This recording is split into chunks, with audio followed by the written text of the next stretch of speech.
Hello viewer, welcome back to 54A.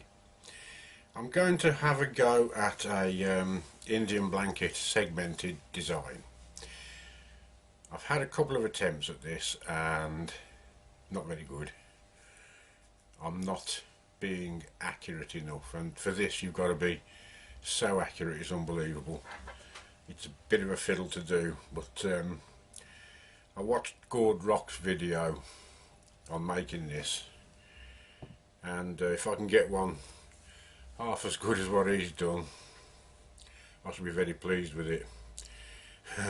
So, to start with, I'm going to use a big block of American black walnut and some beech. I'm going to cut these into 30mm wide planks, and then I'm going to cut my segments. I'll just lower the camera a bit.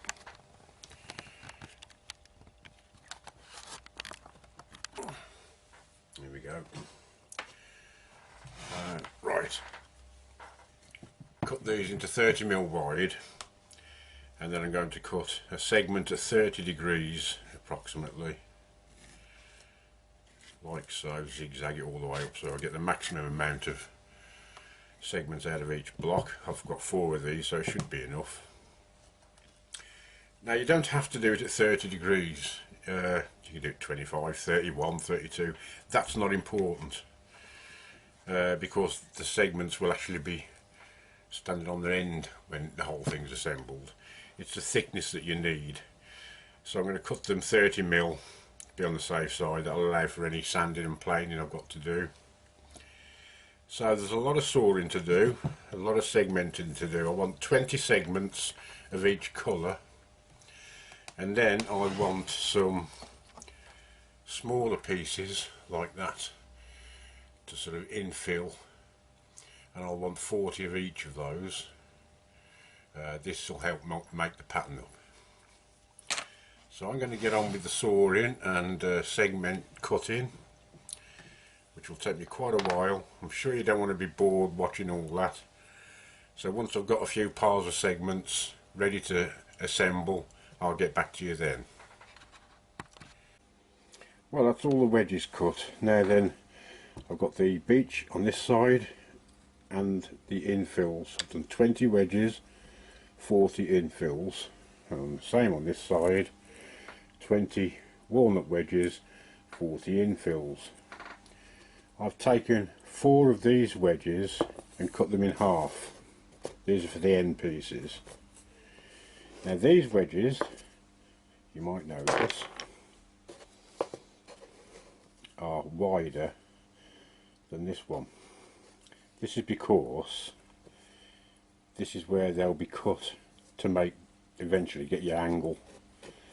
They'll be sort of sitting like that in effect, right, to get the circle.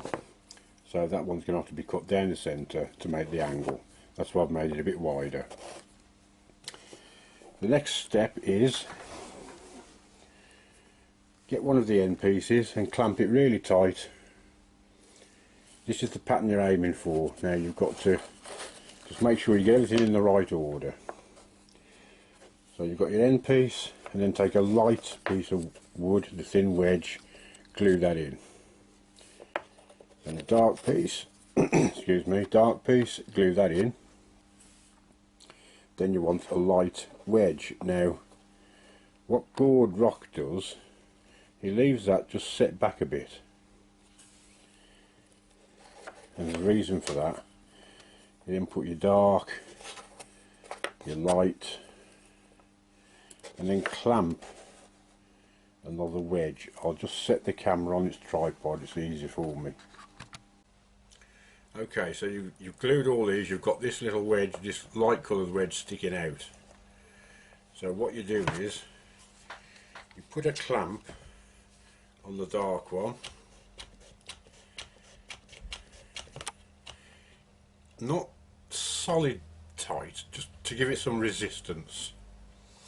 Then when you've got your glue on both sides of this wedge,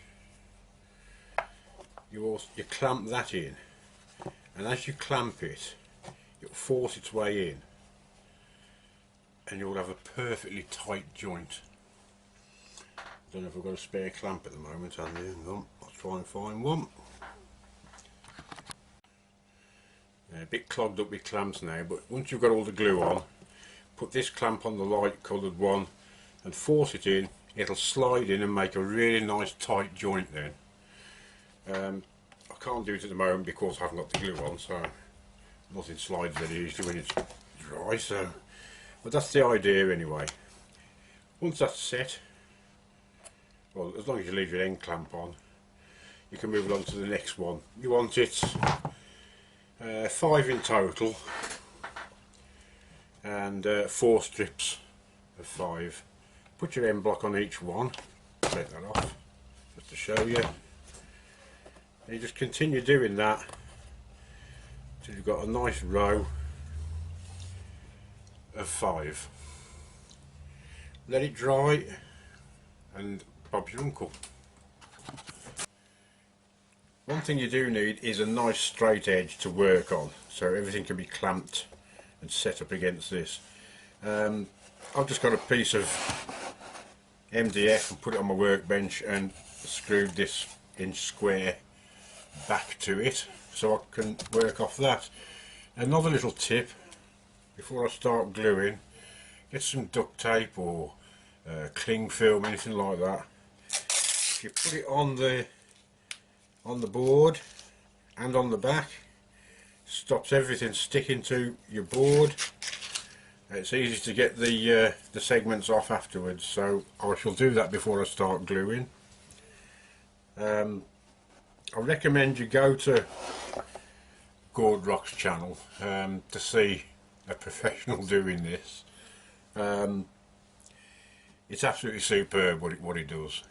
I'm trying to do what he does. Whether it will work out as well, I doubt it very much.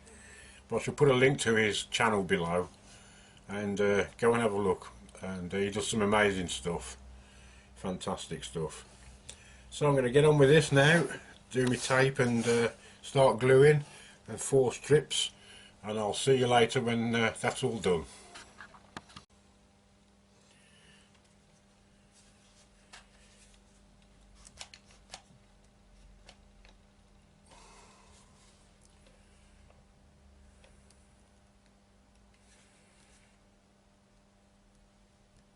There you go.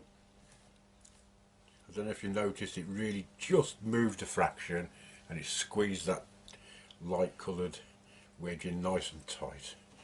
So that's got to be done all the way along. Okay, at the moment I'm having half success, half failure.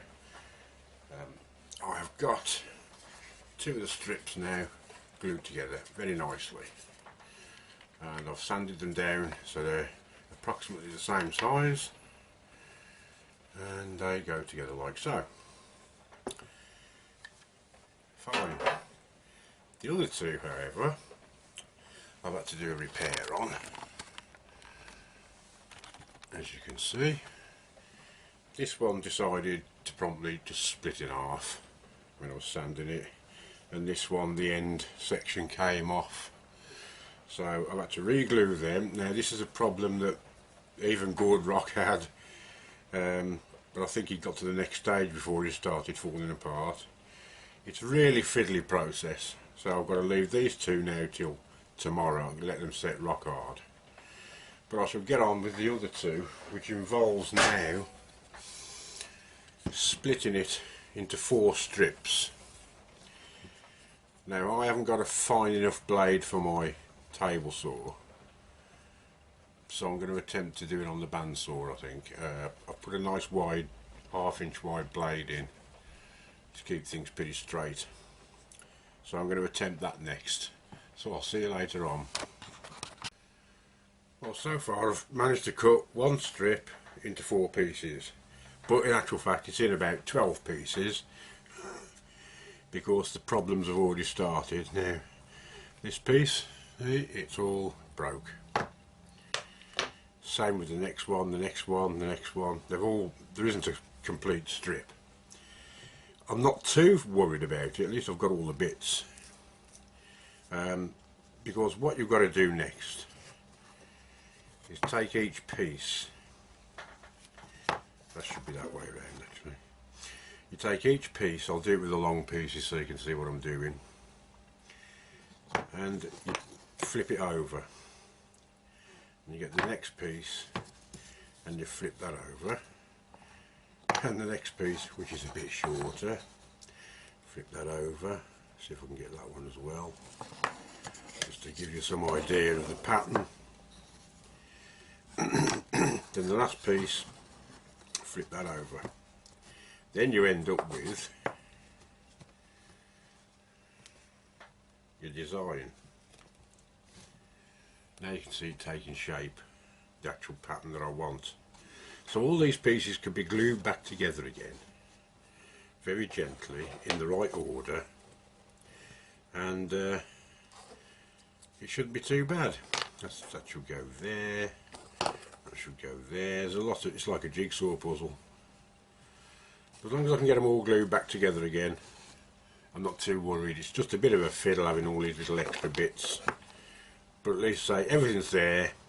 I think if I'd have done it on the table saw, I'd have just give up, because at least with the bandsaw I've got a nice smooth cut and I hardly lost any thickness in the wood.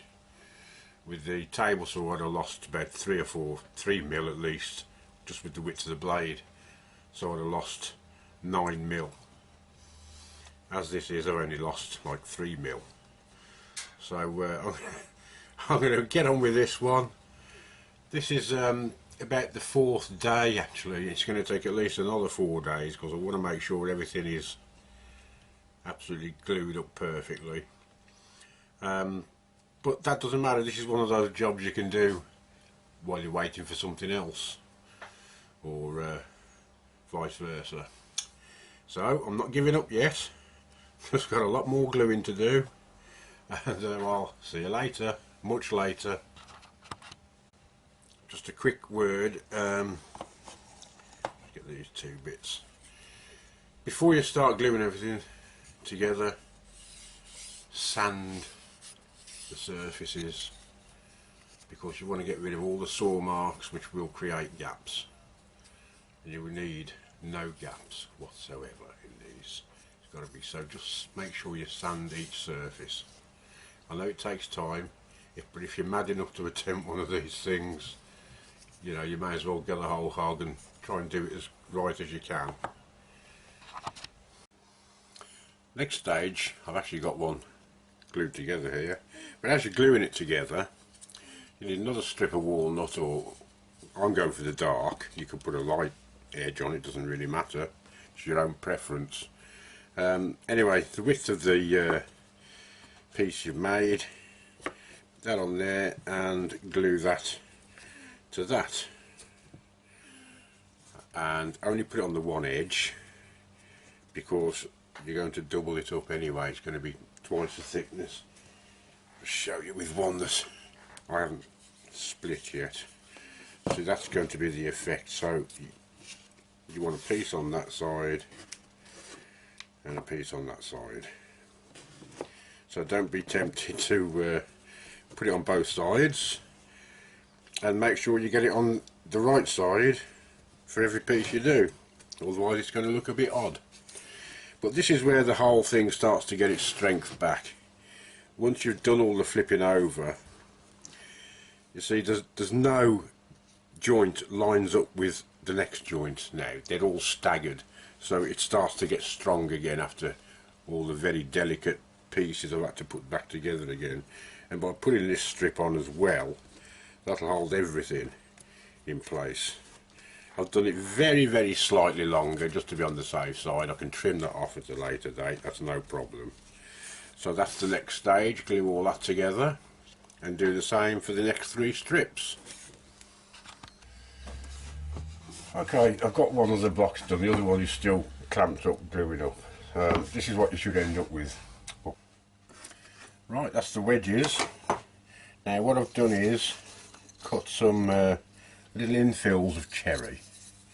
Just a piece I had left over. It makes it look a little less boring, I think. And I'm going to put an infill in between each one. Just sets it off a bit. It's entirely up to you what kind of pattern you end up with. This is the way I wanted to do it. Let's turn it around so you can see the outside better. I'd say this is the way I wanted to do it, with the pattern this way around. You can easily reverse it, so that's light and that's dark. You could put a light band around each top and bottom, but this just gives you the general idea of how it's going to look when it's finished. So that's the first half. The other half's still drying. I'm not going to rush it. I'm going to leave it clamped up for hours. But they're really strong now. They've got a spare one. So they're really strong pieces of wood now. Might even decide to make something out of that yet, I don't know. But that's it so far. I'll get the other side done, get it all glued up, and then show you the finished thing. Okay, all the segments cut. I seem to have got them at the right angle, which is unusual for me, but still, just take a bit of time setting up. I actually cut these on the bandsaw in the end. I didn't feel quite confident enough to do them on the mitre saw. It's quite a vicious machine. So I just set the bandsaw up at a 22.5 angle. Nice wide blade in it, and it seems to have worked. So I've got it clamped up on a dry run. Always when you're segmenting, try a dry run first to make sure everything's going to fit. This seems to fit okay, so I'll now take it all apart. I will use 2 of these hose clamps, because it's quite a deep thing, so I'll put one near the top and one near the bottom.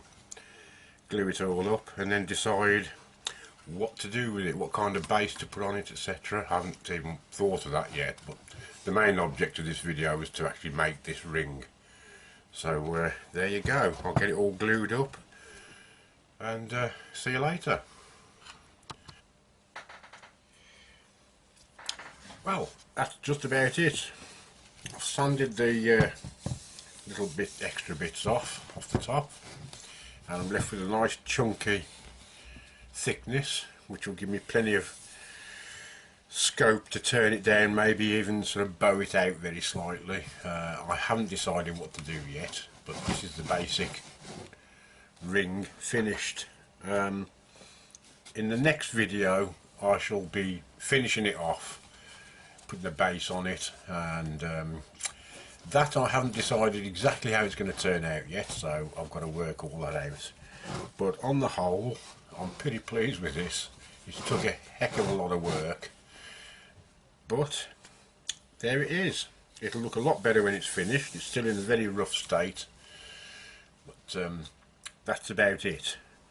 My very first successful Indian blanket design. Now then, all I can say is thank you very much for watching. Hope you're enjoying the videos I'm doing. If you are, please like, share and subscribe, and I'll see you on the next one, where hopefully I can make this look half decent. Bye for now.